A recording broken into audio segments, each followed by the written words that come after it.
Good afternoon, council members. Thank you for the opportunity to testify. I'm here to urge you to spray more You chemicals can on our introduce roads. yourself first. I'm Russell Ruderman. I'm speaking for myself. I was trying to joke there to show how ridiculous it would be.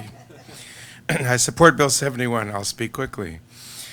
There's never been studies proving the long-term safety of these chemicals. Glyphosate in particular has been famous for decades as being safe and having no effect in humans, based mostly on a marketing campaign. But it has huge effects on our gut flora, and as some of you may know, our gut flora are essential to our protein synthesis and our overall health. I'm pro-science. I'm a biologist by training, and I've been very influenced by the work of senior MIT researcher Dr. Stephanie Seneff, Seneff. If any of you are really interested in the science of these chemicals, her work is online.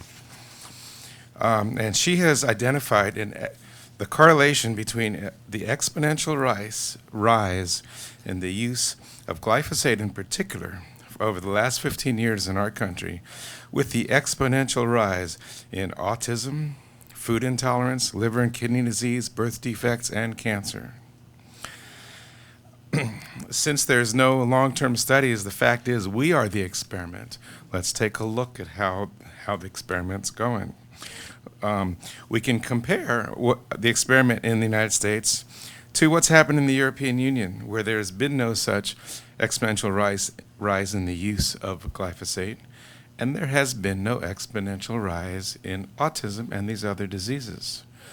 That's the control group. We're the experimental group. They're the control group. The effects are very clear. If you guys haven't been aware of this exponential rise in these diseases, it's right there for you to see.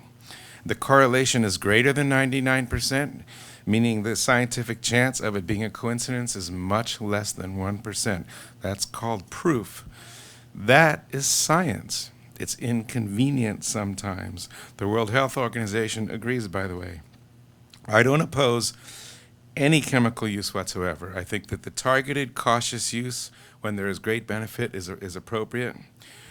But that's very different from the indiscriminate, widespread, ongoing use of chemicals as if they were safe. When You have 30 seconds.